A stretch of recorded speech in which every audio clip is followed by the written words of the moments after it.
Bonjour tout le monde.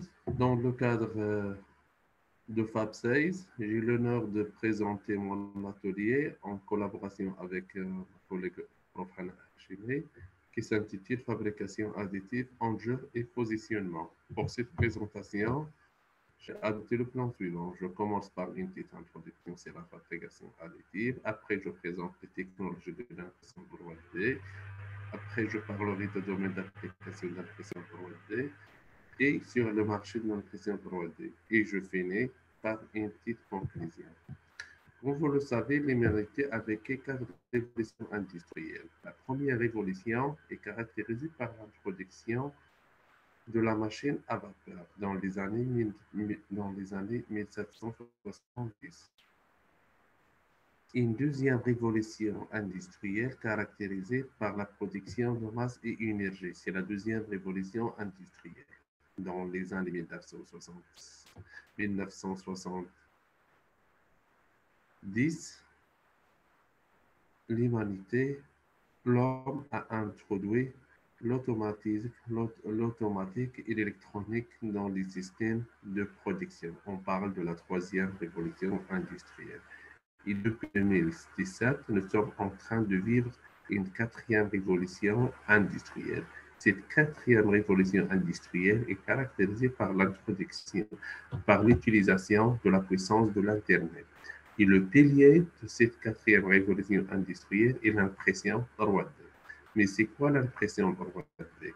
L'impression 3D, c'est un ensemble de procédés permettant de fabriquer couche par couche un objet physique à partir d'un objet numérique. Donc, cette quatrième révolution industrielle touche plusieurs domaines et nécessite plusieurs compétences. La réalité, le big data, le robotisme, la simulation, l'intégration systématique, l'Internet des objets, la sécurité digitale et le pilier, c'est la fabrication additive. Donc, à titre de comparaison, si on cherche de définir la fabrication additive, on peut faire une comparaison avec les techniques de fabrication classiques. Donc, comme vous le savez très bien, pour fabriquer une pièce en utilisant les techniques de fabrication classiques, la pièce est réalisée par extraction de la matière. En revanche, pour les technologies additives, la pièce finale est réalisée par l'ajout de la matière. Et à titre de comparaison, pour réaliser une pièce par les techniques de fabrication conventionnelle, donc nous avons besoin de poursuivre 5 étapes. Donc, la réalisation de fichiers par un logiciel de conception assisté par l'ordinateur, la conception des plans de fabrication, passer à la commande, les fiduciaires et les techniques de fabrication classiques.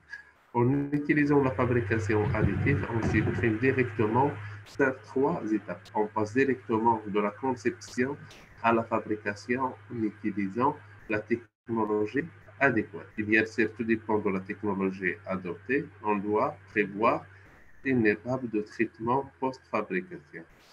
Donc, tout cela va me permettre de réduire l'intervention de l'homme dans le domaine industriel et plus particulièrement dans le domaine de la fabrication.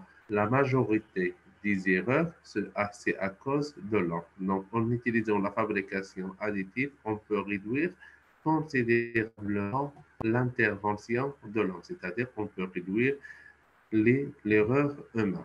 Donc, l'intérêt d'utiliser l'impression 3D, donc il y a plusieurs raisons d'utiliser l'impression 3D pour la fabrication additive. Donc, premièrement, l'impression 3D offre des degrés de liberté au sujet de topologie des composants au dispositif afin d'améliorer les performances, soit électriques, mécaniques, encombrement, masque en réduisant les coûts.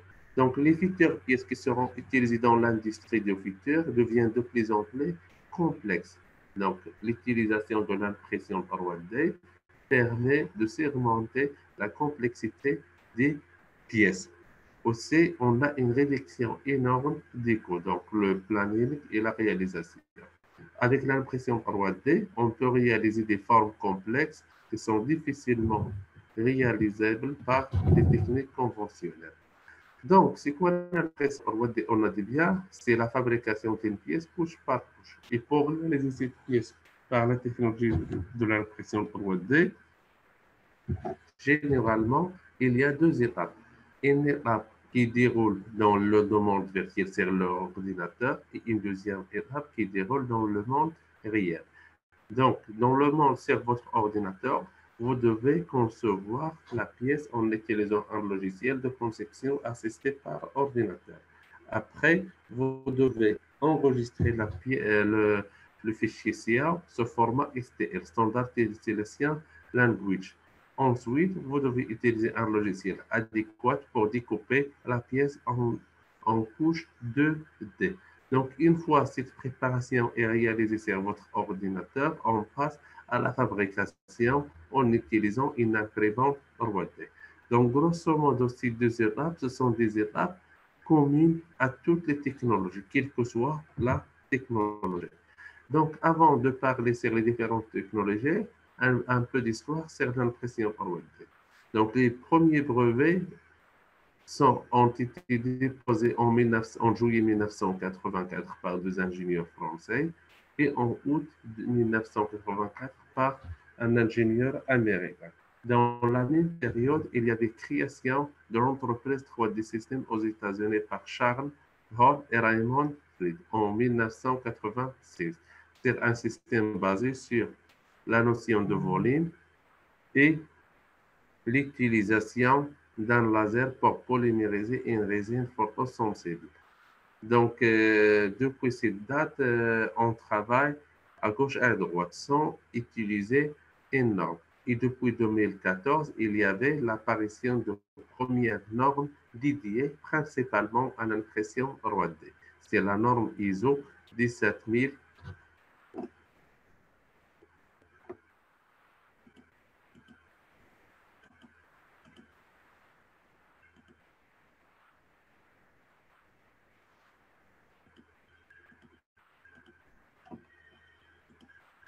C'est la norme 17296 qui décrit les éléments fondamentaux régissant la fabrication additive. Donc, maintenant, je vais présenter les différentes technologies de l'impression 3D. Donc, c'est une usine à gaz. Et pour maîtriser les différentes technologies, nous avons besoin de plusieurs compétences, de l'électronique, de la mécanique, de l'informatique, de, de la chimie, des matériaux. C'est-à-dire, c'est un carrefour de plusieurs compétences. Donc, grosso modo, il y a cette technologie. Il y a la photopolymérisation, la projection de matière, la projection de liant, la fusion de poudre, le laminage, le dépôt de fils fondés et le dépôt direct. Et chaque technologie est basée sur une technique donnée et nécessite des, des compétences dédiées. Et aussi, chaque technologie est dédiée principalement pour fabriquer pour un matériau donné.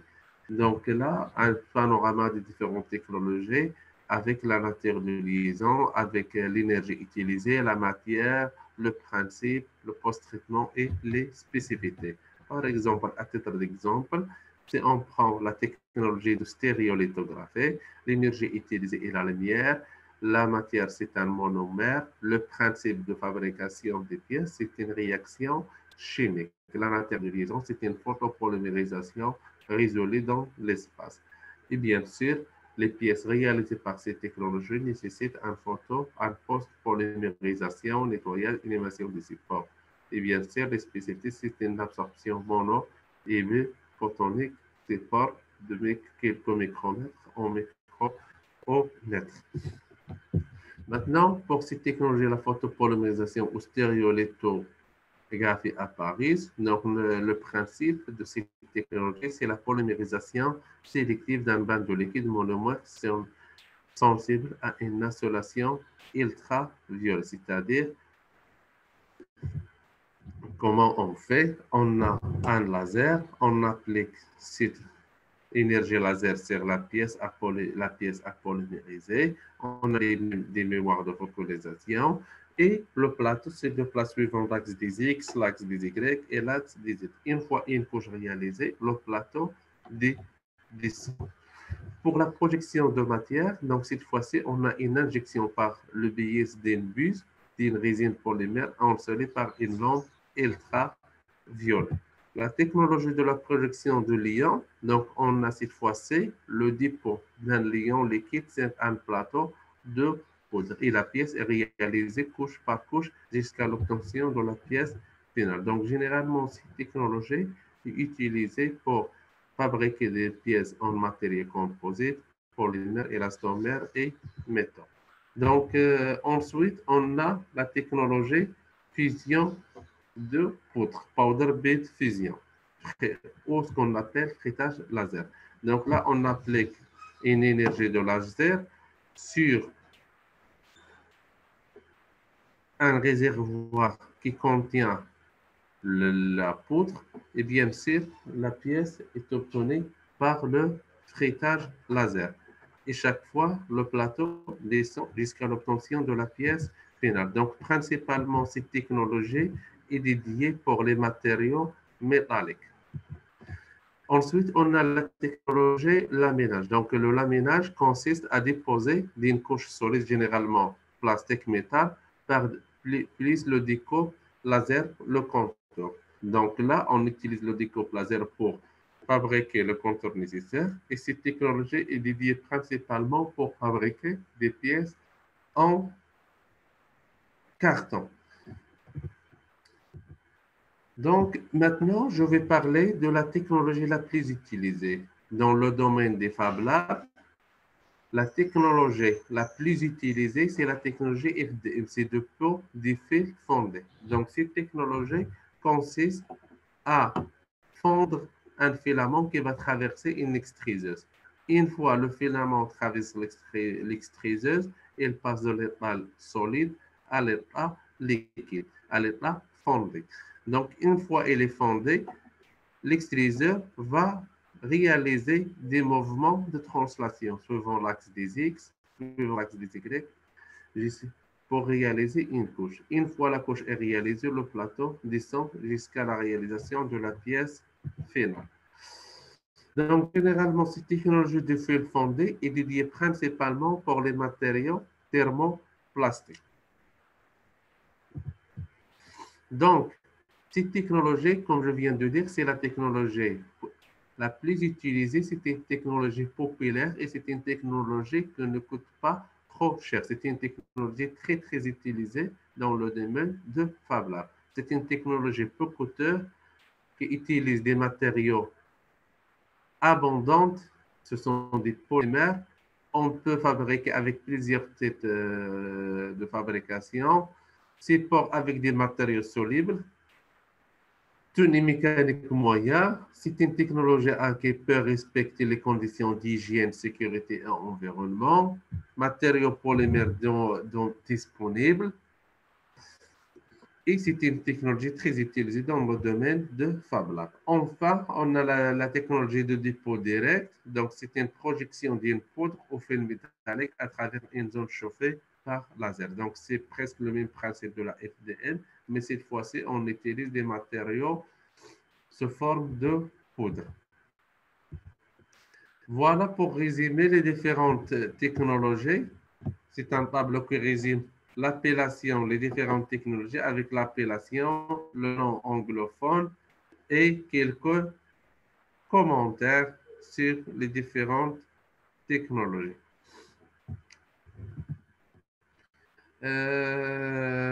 Là, c'est un tableau qui résume la tolérance mécanique.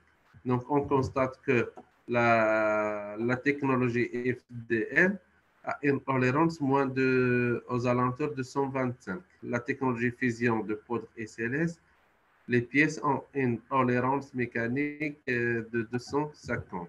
La rugosité de la surface obtenue par les différentes technologies.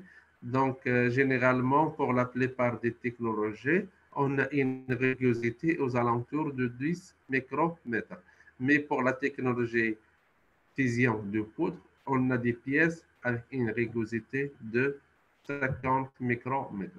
Donc, la fabrication additive, c'est une nouvelle technologie qui est, très, qui est utilisée dans plusieurs domaines. Donc, on trouve la fabrication additive dans le domaine médical, dans le domaine génie civil, dans le domaine artistique, dans le domaine de la médecine, dans le domaine industriel. C'est-à-dire que c'est une technologie qui est très utilisée dans plusieurs domaines. Par exemple, dans le domaine de la construction, on peut utiliser des imprimantes 3D pour fabriquer des maisons.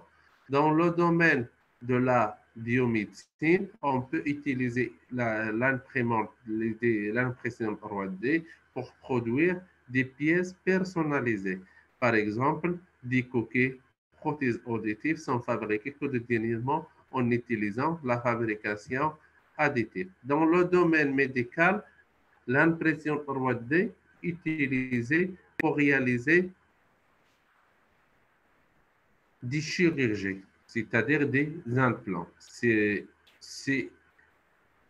le patient nécessite une intervention chirurgicale, au lieu d'utiliser la technique traditionnelle, on peut utiliser l'impression 3D. Aussi, l'impression 3D est utilisée pour la fabrication personnalisée des pièces dans le domaine médical. Et maintenant, on parle depuis quelques années de la bio-impression 3D, c'est-à-dire la puissance de l'impression 3D pour produire ou fabriquer des organes vivants. Et il y a pas mal de recherches qui sont orientées vers ce sens-là.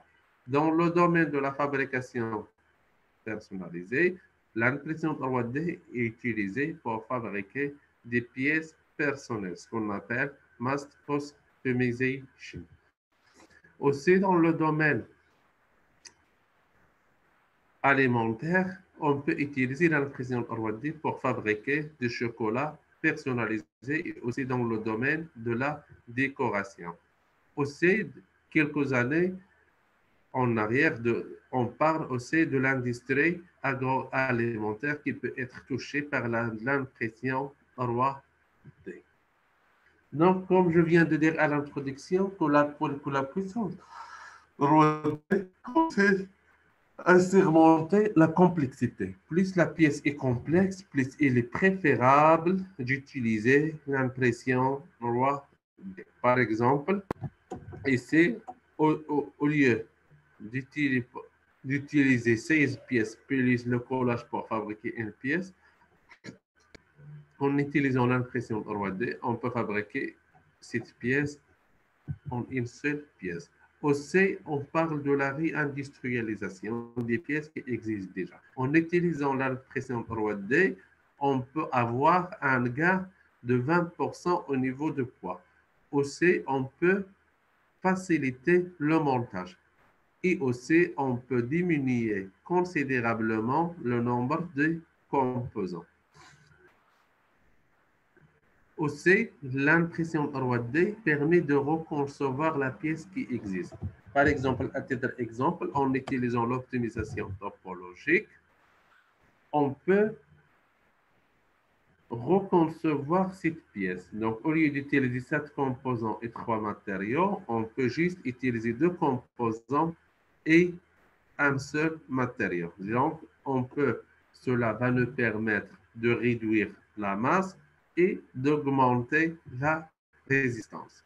Donc, le marché actuel de l'impression 3D, donc on a 30 à 30% des pièces, ce sont des pièces fonctionnelles. La vente des machines métal a été multipliée par 3 en 2 années. Le vente des imprimantes 3D a été multiplié par 4 en 2 ans. Le coût de revient de production et service a été multiplié par 2 en 2 ans. Donc, les types de production, dans le domaine de l'impression 3D, on a dans le domaine de l'éducation ou de la recherche avec 6%, des pièces fonctionnelles avec 29%, les composantes et outillages, les modèles pour fonderie, les modèles pour outillage et prototypes, ajustement, des modèles de présentation et une visuelle. Donc, quelques données économiques, les machines dans le monde, donc on trouve sans surprise, il y a 40% des machines qui se trouvent en Amérique du Nord, l'Asie avec 26%, l'Europe 29%, et dans le reste du monde, on trouve 5% des pièces. Donc, c'est-à-dire, il y a la plupart des pièces qui se trouvent entre l'Asie, l'Amérique et l'Europe. Donc, les machines par pays, donc on trouve que 30% des imprimantes 3D se trouvent aux États-Unis, 12% au Japon, 10% au Japon, on a les 9%, chez 9%, et dans les pays européens, entre 1% et 4%. Les machines produites, donc 63% des machines, ce sont des machines qui sont produites aux États-Unis, 17% en Israël et 13% en Europe. Les machines vendues par constructeur, on trouve que 55% des machines se sont vendues par l'entreprise Strata System, 18% par des systèmes et le reste par les autres entreprises. Donc là, c'est une courbe, une graphe qui montre que les ventes des imprimantes, elle est en pleine évolution.